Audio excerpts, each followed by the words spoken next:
The metallic chill of the hatch seeped through Lafayette P. Pool's worn leather gloves, a familiar sensation in the pre-dawn damp of a German autumn. Around him, the town of Münsterbusch lay shrouded in a darkness that was slowly giving way to the grim grey of morning. 6 miles separated his Sherman tank from the formidable concrete teeth of the Siegfried Line and the city of Aachen beyond. The orders for this day, September 19, 1944, had been unequivocal and uncharacteristically cautious. "No spearheading today, P. You and your crew are heading home for a war bonds tour. Stay on the flank. Stay safe." But after nearly 3 relentless months of combat, a brutal education etched into his very being, Pool knew a more profound truth. In war, safety was a phantom, a comforting lie told by those distant from the front. The machine beneath him, a 33-ton M4A1 76W Sherman, bore the name "In the Mood" in stark white letters. This was the 3rd American steel behemoth to carry that moniker under his command. The first 2 had been reduced to smoldering wrecks. In less than an hour, this 3rd incarnation would join them in a cataclysm of fire and metal, abruptly concluding the most devastating tank-killing spree in the annals of American military history. The morning air was thick with the acrid perfume of war, a mixture of diesel fumes, spent cordite, and the faint, sickly scent of yesterday's battles. From his exposed position in the commander's cupola, Pool could hear the symphony of armored warfare tuning up, the low, guttural rumble of other Shermans maneuvering into position, the rhythmic, grinding clatter of steel treads on ancient cobblestones, and the crackle of radio traffic as commanders conducted their final checks. Somewhere in the shattered buildings and rubble-choked streets ahead, the defenders waited. Veterans of the Wehrmacht, hunched behind the long, deadly barrels of 88mm flak guns and clutching Panzerfaust rockets. Pool had faced these terrors dozens of times since Normandy. He had learned to respect their killing power, to fear the physics that made their shells so lethal, but he had never allowed that fear to dictate his actions. His entire philosophy of armored combat was distilled into a simple, brutal mantra: strike first, strike hard, and close the distance before the enemy's superior firepower could be brought to bear. This relentless aggression had been his shield through 21 major assaults, through the violent destruction of 2 previous tanks, and through countless near misses where German armor-piercing rounds had screamed past his ears or ricocheted harmlessly off the Sherman's angled surfaces. But on this morning, with the promise of home and peace almost within reach, the formidable luck of War Daddy and his crew was about to expire. Book 1, The Forging of a Warrior, 1919-1943, The South Texas Crucible.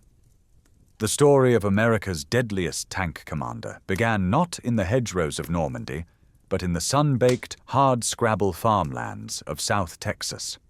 Lafayette Green Pool entered the world on July 23, 1919, in the tiny community of Odem, arriving precisely 5 minutes after his twin brother, John Thomas. The boys were raised on a farm near the neighboring town of Sinton, in the coastal plains where summer temperatures routinely soared past 100 degrees, and rainfall was a precious commodity.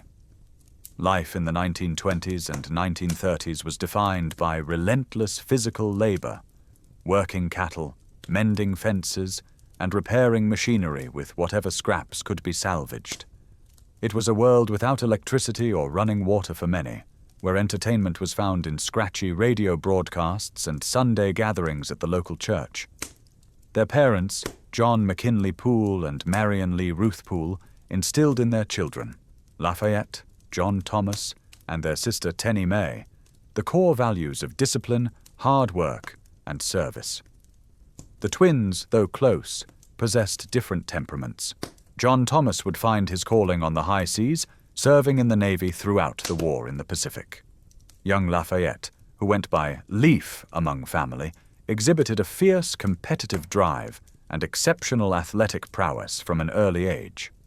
At Taft High School he excelled as a star football player, his speed and aggressive determination setting him apart on the field. But Pool's talents were not confined to athletics. He possessed a sharp, analytical mind and a fierce determination to succeed academically. After graduating in 1937, he enrolled at Corpus Christi College Academy, an all-boys Catholic preparatory school renowned for its rigorous academic standards. Pool thrived in this challenging environment, applying the same intensity he brought to football and farm work to his studies, ultimately graduating as class valedictorian in 1938. This academic achievement paved the way for his enrollment at Texas College of Arts and Industries in Kingsville, now Texas A&M University, Kingsville, where he began pursuing a degree in engineering. His aptitude for mathematics and mechanical systems pointed toward a promising future, but world events were already conspiring to derail those plans. It was during these formative years that Pool discovered another outlet for his competitive fire: boxing. Competing in the 165-pound weight class, the sport suited his temperament perfectly. It demanded aggression, lightning-fast reflexes, strategic thinking, and the mental fortitude to absorb punishment while pressing the attack. Pool proved to be a natural pugilist, compiling an astonishing amateur record of 41 wins with 0 defeats. His powerful, aggressive style earned him the sectional Golden Gloves Championship in New Orleans and an invitation to compete in the national finals, a potential springboard to a professional career. Yet Pool declined. The structured logic of engineering called to him more than the uncertain life of a prize fighter.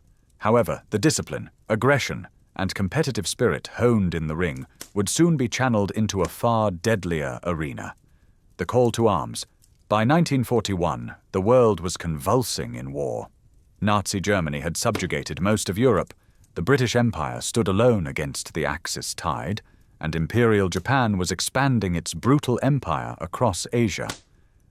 Though the United States remained officially neutral, the inevitability of its involvement was palpable. Young men across the nation faced a choice: wait to be drafted or enlist and exert some control over their destiny. For Lafayette Pool, the decision was clear. On June 14, 1941, exactly 6 months before the attack on Pearl Harbor would catapult America into the global conflict, the 21-year-old farm boy from Sinton, Texas, walked into the recruitment office at Fort Sam Houston in San Antonio and enlisted in the United States Army. He stood 6'2" tall, weighed a lean 175 pounds, and possessed the physical conditioning of a champion athlete combined with the mental discipline of a scholar. The Army would now take this raw material and forge him into something entirely new: the deadliest tank commander in its history. His introduction to mechanized warfare began with the newly formed 3rd Armored Division at Camp Beauregard, Louisiana. Activated just 2 months prior to his enlistment, the division was a product of America's frantic military buildup. It would soon earn its famous nickname, Spearhead, for its relentless role in piercing German defenses across France and into the heart of the Reich. Pool was assigned to Company 1, 3rd Battalion, 32nd Armored Regiment, an assignment that would define his life. The 3rd Armored Division embodied America's commitment to mastering the new doctrine of mechanized warfare, a concept the German Panzer divisions had demonstrated with devastating effect in Poland and France. The division was a combined arms force, integrating tank battalions with armored infantry, artillery, engineers, and support units, all trained to operate as a single, cohesive entity. Initially equipped with the stopgap M3 Lee medium tank, a clumsy design with a 75mm gun mounted in a hull sponson and a 37mm in the turret, the division was a work in progress. The legendary M4 Sherman was just beginning to roll off production lines. The training at Camp Beauregard was intense and exhaustive. Pool and his fellow tankers learned to operate, maintain, and fight from their armored vehicles in every conceivable condition. They practiced gunnery until identifying and engaging targets became second nature. They mastered radio procedures for coordinating with other tanks, infantry, and artillery. They pored over intelligence reports, studying German tactics and the capabilities and vulnerabilities of the panzers they would soon face.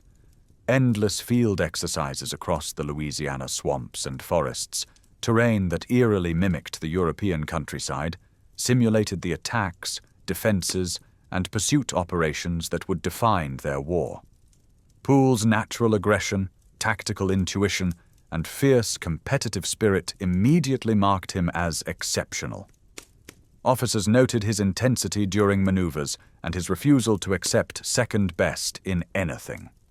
His tank consistently scored among the highest in gunnery practice. More importantly, he demonstrated an innate understanding of terrain and enemy psychology that could not be taught in a classroom. He studied the minutiae of tank combat, how they moved, how they fought, where their vulnerabilities lay. He learned to read the land like a map, identifying positions that offered advantages in concealment, fields of fire, and routes of advance. Most crucially, Pool demonstrated the qualities of a born leader. The men under his command respected him, trusted his judgment, and would follow him anywhere. This trust, earned through competence and shared hardship, would be tested and reaffirmed dozens of times in combat. Pool demanded perfection from himself and his crew, driving them through endless drills. He was not a cruel taskmaster, but a pragmatic one. He understood that in the split-second chaos of an armored engagement, the difference between a well-trained crew and a mediocre one was the difference between life and a fiery death. Every second saved in target acquisition meant firing first. Every round that hit its mark meant one less enemy gun shooting back. When the opportunity arose for a commission as an officer, Pool refused. Commissioned officers typically commanded from company or battalion headquarters, coordinating multiple units from a remove. Pool wanted to be in the fight, to lead from the front where he could see the enemy and make the split-second decisions that defined tank combat. He preferred the closeness of his crew, the visceral connection to the battle. This defining decision meant he would remain a staff sergeant, but his superiors, recognizing his unparalleled skills, would repeatedly place him in command of platoons and lead the division's most dangerous spearhead attacks. As the division trained through 1942 and into 1943, moving from the Louisiana swamps to the vast, punishing expanses of the Mojave Desert Training Center, Pool's personal life saw a moment of profound change. While on leave in December 1942, he married Evelyn Wright. It was a brief interlude of normality and happiness, an anchor point in a world spiraling toward chaos. Evelyn would wait for him throughout the war, her letters a lifeline that sustained him through the darkest days of combat. Their union would eventually include 8 children and last nearly 50 years, a testament to the strength forged in those fleeting pre-war moments. In September 1943, Pool and the 32nd Armored Regiment boarded troop ships in New York Harbor, bound for England. The Atlantic crossing was a tense 2-week ordeal, the convoys zigzagging to evade German U-boats. They arrived safely in Liverpool in late September, and the 3rd Armored Division settled into a 9-month period of final preparation and waiting in the English countryside. It was during this time that Pool, ever the competitor, experienced his first and only official defeat in combat sports. In a July 4, 1944, exhibition match in Liverpool, he volunteered to spar with the touring heavyweight champion of the world, Joe Louis. What began as a friendly exhibition quickly turned serious when Pool's competitive instincts took over, and he landed several solid blows on the surprised champion. Louis, reportedly with a wry smile, put an arm around Pool and whispered, "White man, I'm going to teach you a big lesson." What followed was a masterclass in boxing. Louis, without seriously hurting the young sergeant, demonstrated the vast chasm between an amateur and a world-class professional, turning Pool every which way but loose. Pool walked away from the ring with a valuable lesson that transcended boxing. That raw aggression alone was insufficient against superior skill, power, and technique. It was a lesson he would carry with him onto the battlefield. Book 2, War Daddy and the Pups, Baptism by Fire, Normandy. On June 24, 1944, the 3rd Armored Division came ashore at Omaha Beach. The D-Day landings were 18 days old, and the beach was still a chaotic, muddy landscape of wreckage, supply dumps, and organizing units. Poole's first In the Mood, an M4A1 with a 75mm main gun, ground its way up the beach under its own power. The real war was about to begin. Poole had personally selected each member of his crew, forging them into a seamless, lethal unit known as the Pups. They, in turn, bestowed upon him the nickname that would define his legend, War Daddy. Corporal Wilbert Baby Richards, driver, at 5'4" and 24 years old, his baby-faced looks belied his extraordinary skill. Poole boasted Richards could parallel park the 33-ton Sherman in New York rush-hour traffic. He drove with his hatch open, haunted by a training incident where he'd been trapped, preferring better visibility and a quicker escape to the relative safety of being buttoned up. Private First Class Bertrand Schoolboy Close, assistant driver, bow gunner. Just 17 years old from Portland, Oregon, his wire-rimmed glasses and youthful appearance were deceptive. He was viciously effective with the hull-mounted .30 caliber machine gun, cutting down enemy infantry with cold precision. Corporal Willis Groundhog Oller, gunner. At 29, the oldest of the crew, Oller was the calm, methodical counterpoint to Poole's intensity. His face was perpetually marked by the imprint of his tanker's goggles, his eye seemingly permanently fixed to the gun sight. His accuracy would be responsible for the destruction of countless German vehicles. Technician 5th grade Delbert Jailbird Boggs, loader, a 22-year-old from Lancaster, Ohio, his nickname stemmed from a crew legend that he'd been given a choice between prison or the army on a manslaughter charge. Whether true or apocryphal, it spoke to his toughness and absolute reliability. Wiry and strong, his speed in handling the heavy 75mm and 76mm rounds gave In the Mood a rate of fire that few could match. Their baptism of fire came on June 29, 1944, at Villiers-Fossa, northeast of St. Lo. The mission was to reduce a German salient held by a reinforced Fusilier battalion.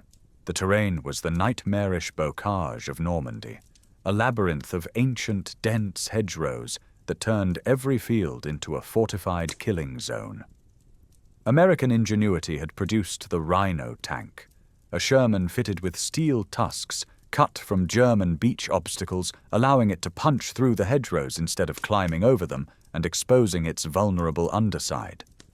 The battle was a brutal introduction to combat.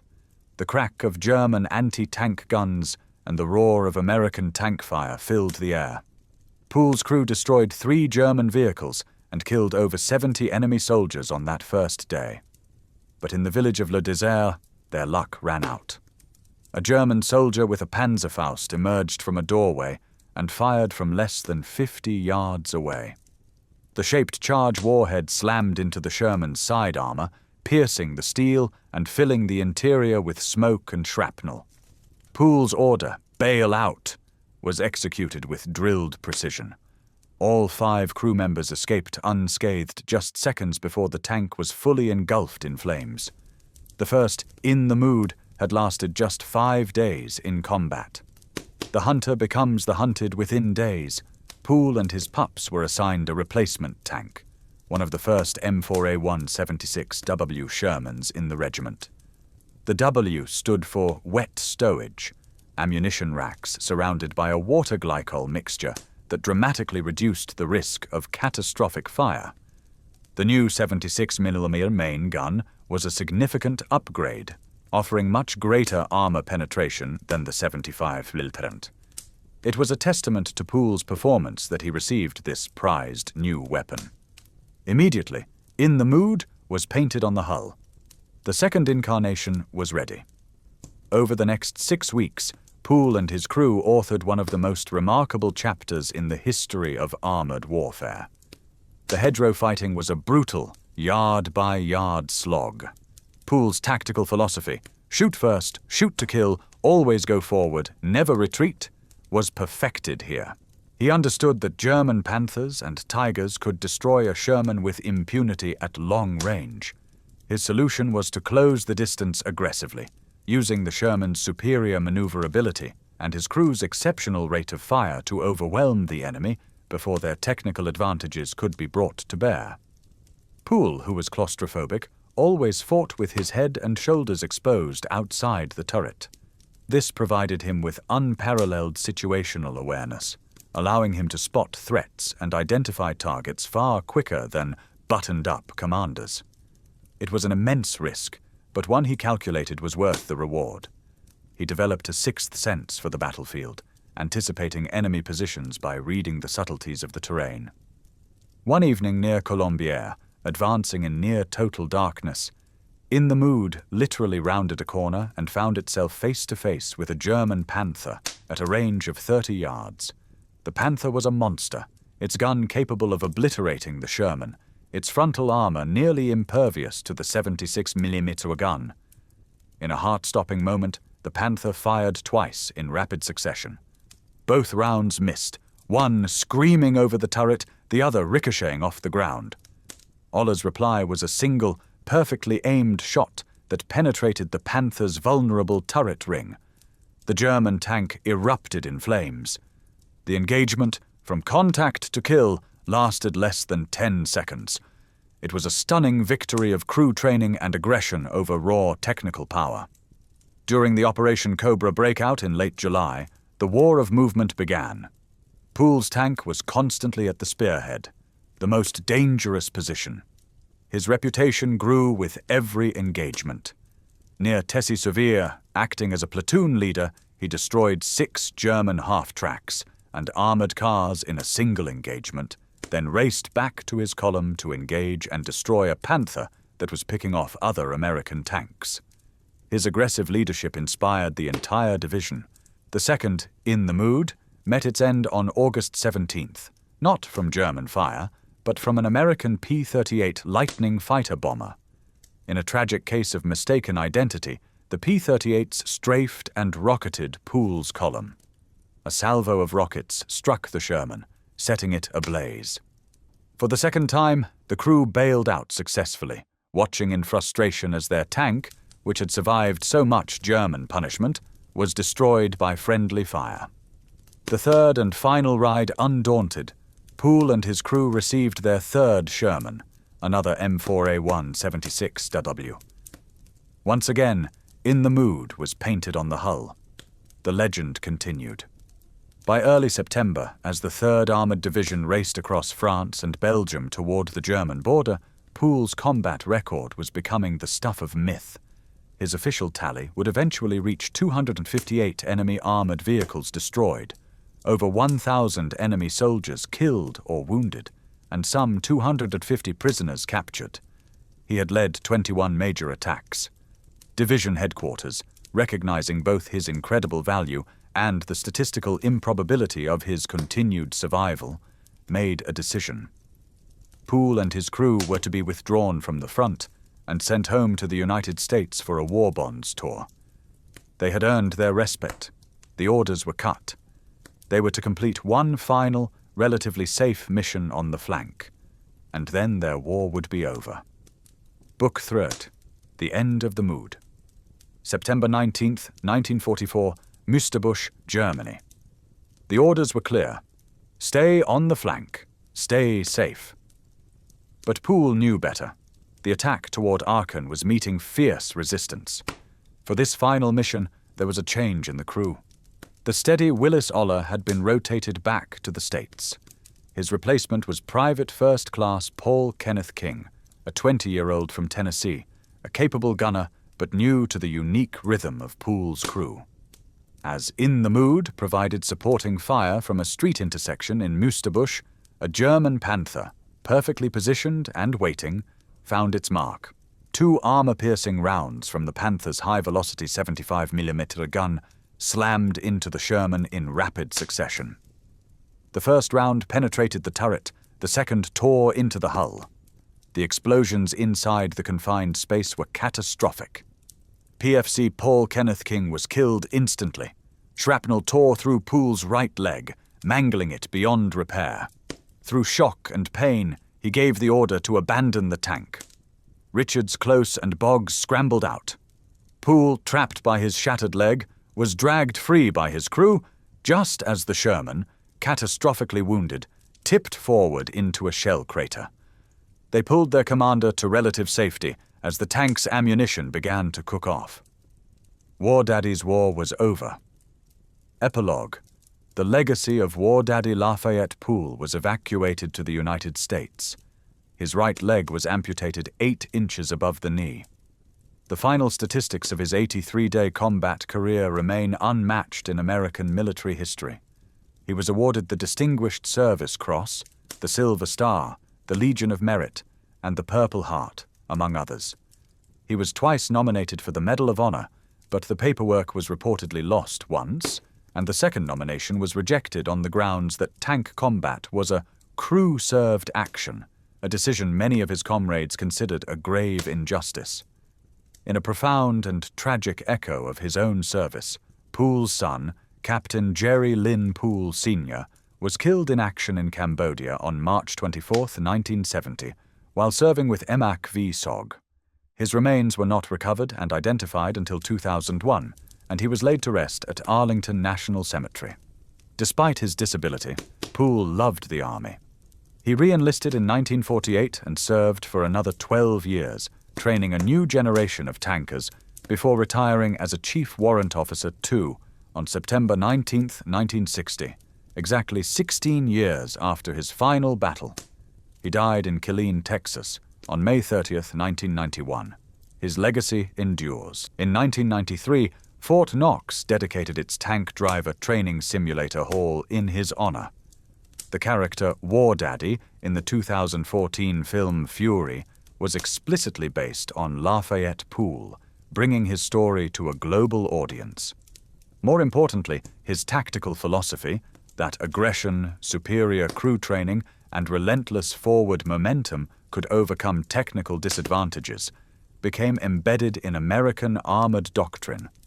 Lafayette G. Poole's story is more than a tally of destruction. It is the story of a Texas farm boy whose character was forged in the Dust Bowl and tempered in the crucible of total war. It is a testament to the unbreakable bond between a commander and his crew. It is a permanent lesson in the art of leadership and the grim reality that in war, safety is indeed an illusion. The legend of War Daddy and the Pups, and their 3 tanks named In the Mood, remains the pinnacle of American armored achievement.